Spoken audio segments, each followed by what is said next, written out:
Hoje o primeiro aporte de R$ 200 vai ser em ações já, buscando aqui a empresa. E aí pessoal, tudo bem com vocês? Aqui é o Ericles e agora trazendo um novo quadro aqui para o canal que muitos me pedem, que é: quero começar a investir, não sei por onde, como fazer, como planejar minha carteira. Então, por muitos pedidos, eu decidi vir aqui abrir uma carteira real na prática, começando do zero até os R$ 10.000, rumo aos 10 mil.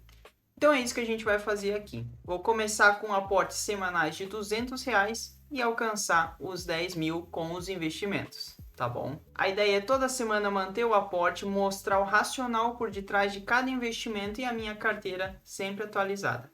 E antes de eu continuar, se você já gostou dessa ideia de eu estar aqui no Skin the Game, colocando meu dinheiro na prática, explicando para vocês todo o meu racional por detrás de cada investimento, já deixe seu like aqui, comenta alguma coisa para me incentivar a continuar trazendo mais conteúdo para vocês, tá bom?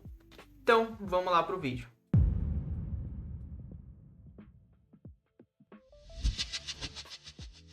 Bom, para começar essa saga aqui, essa série, eu preciso contar uma coisa para vocês que pouca gente fala. Quando a gente fala do mundo de investimentos, a gente não pode só simplesmente ir para os investimentos de uma vez por todas. A gente precisa passar por dois pilares antes de chegar no terceiro pilar, que é os investimentos, tá bom?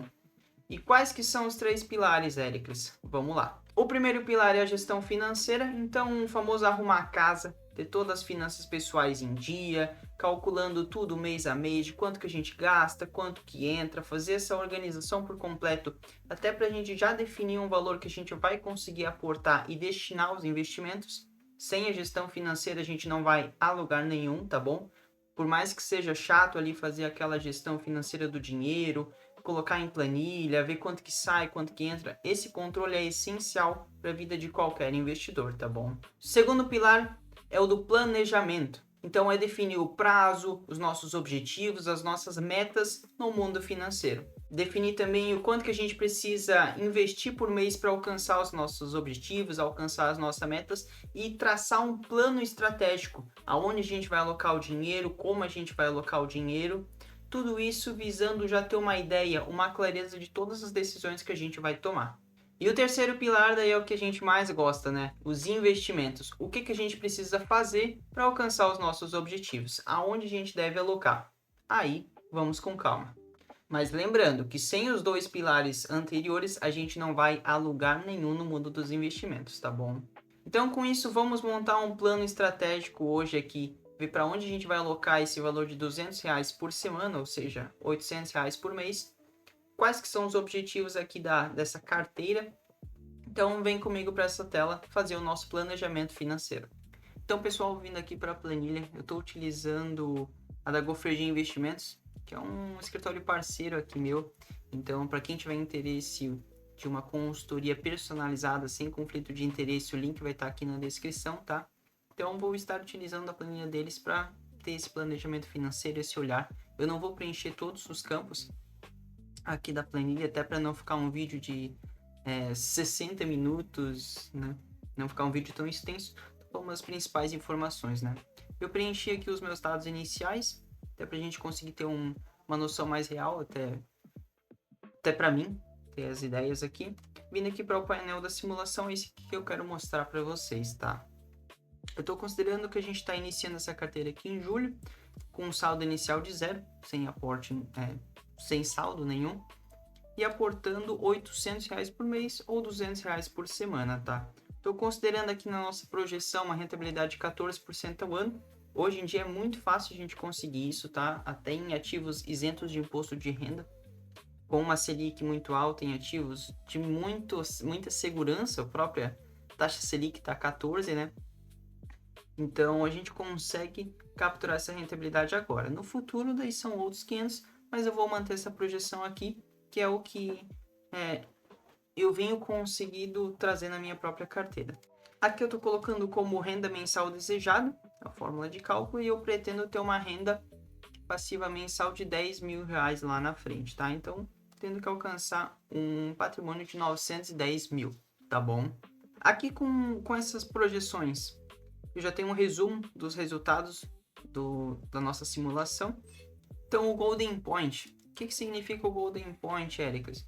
Golden Point é quando a rentabilidade dos seus investimentos já são maiores do que o teu próprio aporte, tá? Ou seja, a gente até consegue vir aqui embaixo e ver que o Golden Point vai acontecer no ano 9 aos 9 meses, né? De acordo com essa nossa projeção. Ou seja, é o ponto de virada em que os juros compostos fizeram o maior trabalho e vão continuar fazendo o maior trabalho. Vai ficar mais explícito para vocês quando eu voltar aqui para baixo, tá? Então, o primeiro milhão em 20 anos e a minha liberdade financeira em 20 anos também, tá bom? A gente começa com saldo zero no primeiro ano. Então, completando um ano, a gente vai ter aportado R$ 9.600 e os outros R$ 600 serão de juros, tá? Isso vai garantir uma renda passiva mensal, o juros sobre o capital investido, de R$ 100. Vindo aqui para o ano 2, com a minha idade de 24 anos, a gente mantendo esses aportes de R$ 800, né? A gente vai ter aportado R$ 19.200, de juros a gente vai ter ganho R$ 2.631. Vindo aqui para 5 anos, né, até para acelerar um pouco aqui o processo, a gente já vai ter R$ 67.400 de patrimônio, tendo aportado R$ 48.000 e de juros ganho R$ 19.400. Isso aqui já teria uma renda passiva mensal de 740, tá bom?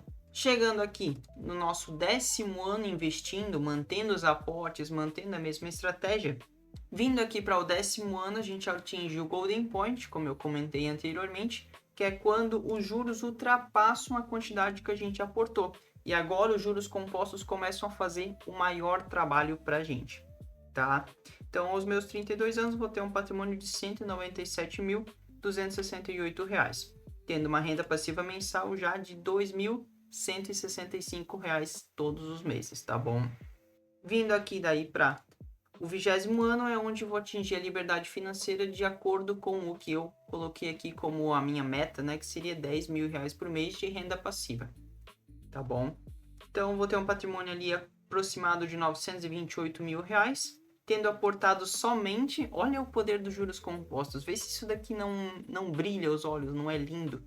Tendo aportado somente R$ 192.000 e os juros fizeram todo esse trabalho e se transformaram em 928 mil. Ou seja, eu aportei 192 e só de juros eu ganhei praticamente 4 vezes o valor. Isso já daria uma renda passiva mensal de 10.194 todos os meses, tá? E aos 21 anos eu teria alcançado o meu primeiro milhão. Óbvio, isso daqui eu tô levando em conta que eu não vou mudar os meus aportes ao longo do tempo, o que a gente sabe que não seria verídico, né? Até porque a gente vai corrigindo esse nosso aporte pela inflação. Aqui a rentabilidade também é nominal, não está levando em conta a inflação, mas são várias variáveis, mas todas sofrem reajustes em conjunto, tá?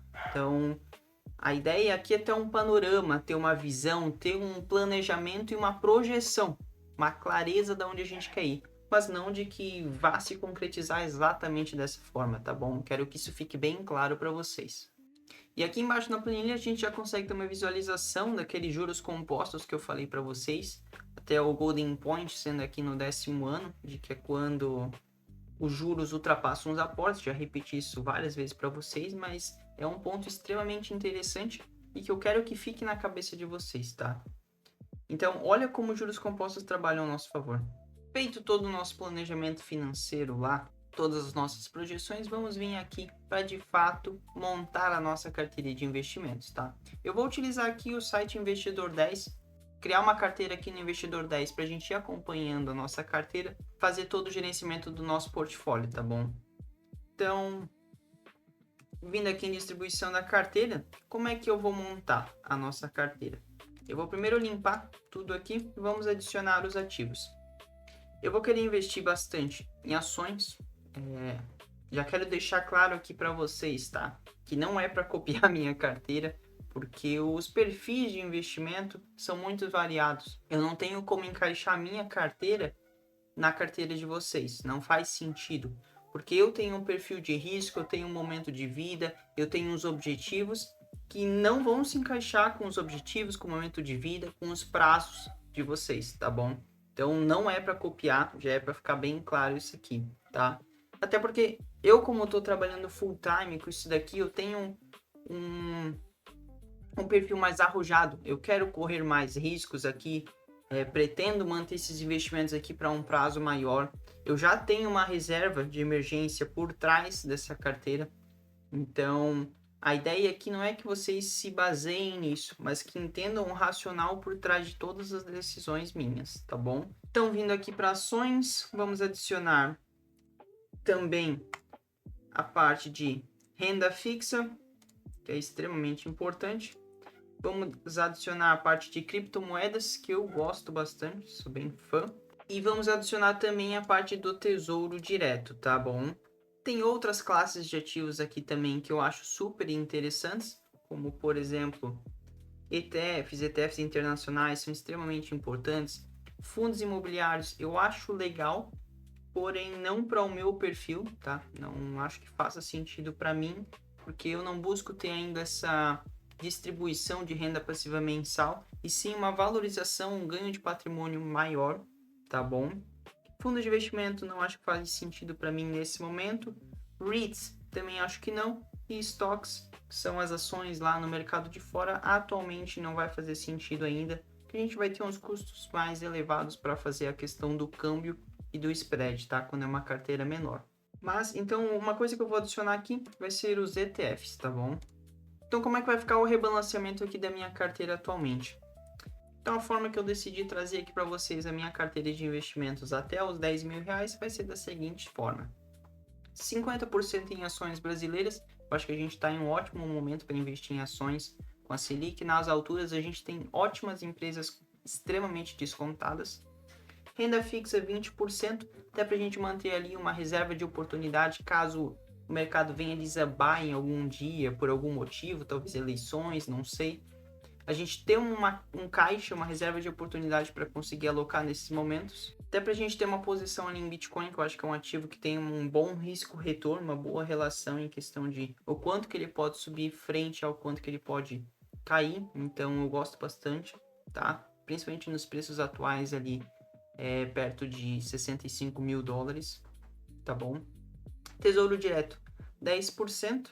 Também, essa parte aqui é buscando ali uma proteção da inflação via Tesouro IPCA+, talvez pegar um renda a mais visando uma marcação a mercado, não sei, vamos ver ainda como é que a gente vai alocar nessa parte de Tesouro Direto. E 10% em ETFs buscando uma diversificação da nossa carteira, tá bom? Bom, com o plano montado, vamos agora para a prática, tá?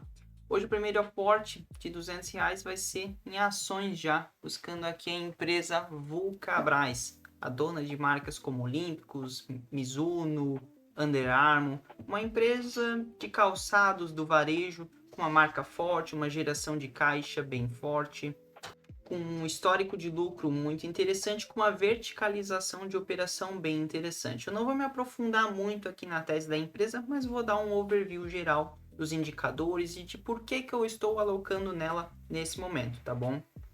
Então, se a gente vem aqui olhar para a variação nos últimos 12 meses, ela caiu 11%, né? Praticamente 10%. Mas quando a gente puxa aqui no horizonte maior de 5 anos, a gente já vê que ela entregou uma rentabilidade de 156%. O que representa ali 30% ao ano, tá? Óbvio, rentabilidade passada não é garantia de rentabilidade futura, mas é interessante ver que a empresa entregou um resultado e até por isso que ela teve esse aumento na cotação dela, tá? Quando a gente vem aqui olhar para os indicadores, que eu acho extremamente interessante a gente fazer essa análise, a gente vê um preço-lucro, um PL, negociando em 3. Isso é muito barato para uma empresa, até se a gente vir aqui olhar a média dela, tá? Tem uma anomalia aqui, vamos ver. Não saiu. Mas se a gente vem aqui e pega a média dela dos últimos anos, ó, você vê que em 2016 ela tinha um PL de 21, 2019 um preço-lucro de 20, em 2021 um preço-lucro de 9, em 2024 um preço-lucro de 8, em 2025 um preço-lucro de 5, hoje está negociando a um preço-lucro de 3,8. Isso quer dizer o quê? Se ela manter o lucro da forma que tá, o teu investimento se paga em apenas 3 anos, tá bom? Então, é um desconto muito grande frente ao valor da empresa. Outro indicador também, P sobre VP, preço sobre valor patrimonial, também muito abaixo da média, muito descontado. Quando a gente vem aqui olhar para outro indicador de valuation, né, em questão de ver se ela está barata frente ao valor da empresa, justo, tá? Quando a gente olha aqui o EV sobre EBITDA, que é o Enterprise Value dividido pelo EBITDA, que é o lucro antes juros, impostos, depreciação, amortização. Já estou indo aqui para um tema muito mais aprofundado, mas o que quer dizer? Que a empresa está barata. Quando a gente olha aqui a 5 vezes o EV sobre EBITDA, sendo que a média fica ali na faixa de 8, 10, a gente vê que ela está barata, tá bom? Ela está perdendo eficiência? Vamos dar uma olhada aqui. Quando a gente vem olhar para a margem líquida, ela está no seu ápice, uma margem líquida de 31%. Quando a gente vem olhar para a margem EBITDA, 24% também, uma margem extremamente saudável para o setor. Margem bruta de 41%, não tem também o que reclamar, né? E a gente vê também que ele é bem consistente, por mais que seja varejo, tem uma margem bruta bem interessante acima de 30%, tá bom? Quando a gente vem olhar para a rentabilidade, para se ela está crescendo ou não, está entregando coisas boas ou não, a gente pode olhar aqui para o ROI, que é o retorno sobre o patrimônio líquido. No último ano entregou um ROI de 45,4%, isso é um ROI muito bom. E historicamente ela também entrega um ROI acima de 20%, o que é excelente, excepcional. Quando a gente vem aqui olhar para o retorno sobre o capital investido, o ROIC, também 12%, é bem interessante, com uma média aqui da empresa em 16%, eu gosto bastante desse ROIC também para o setor de varejo, tá? É um setor mais difícil, mas por conta da operação ser totalmente verticalizada, ela consegue ter uma margem um pouco maior, entregar ali uma rentabilidade um pouco mais legal nos seus produtos, tá bom? Quando a gente olha aqui para o dividend yield, ou seja, o quanto que ela pagou de dividendo nos últimos 12 meses, a gente vê esse absurdo de 32%, tá? Mas não levem isso em consideração, porque veio uma nova tributação aí no Brasil de taxando os dividendos acima de 50 mil por mês. O que a empresa fez para driblar isso aqui? Ela distribuiu antes dessa regra entrar em vigor. Então, por isso que teve esse valor absurdo aqui no dividend yield, mas não levem isso em consideração para o futuro, tá? A empresa ela pegou o caixa que tinha, deu uma antecipada na distribuição de dividendos para que agora ela foque em pegar esse dinheiro que ela gera e investir dentro dela mesma ou distribuir de outras formas aos acionistas, tá? E não simplesmente ir distribuindo via dividendos para agora pagar imposto, tá bom? Então, uma jogada tributária. Quando a gente vem olhar aqui para o endividamento também, uma parte essencial que a gente deve analisar, uma dívida líquida sobre EBITDA em 0,75, extremamente saudável, tá? Muito interessante, principalmente para uma empresa do varejo, que a gente sabe que é difícil. Uma liquidez corrente de 2,95, excepcional também, e uma dívida bruta sobre o patrimônio de 0,4, excelente, tá? Então, no mais, uma empresa redondinha, e é por isso que eu vou adicionar ela em carteira dessa vez, tá bom? Com esses R$200 de aporte que a gente tem, vamos ver quantas cotas eu vou conseguir comprar. Vou pegar aqui os R$200 dividido pela cotação atual dela, que é 13,82. Eu vou conseguir comprar 14 cotas dela, tá bom? Como o mercado está fechado agora, nesse momento que eu estou gravando esse vídeo, eu vou deixar a ordem enviada aqui e quando ela for executada, eu vou colocar os prints aqui no final do vídeo.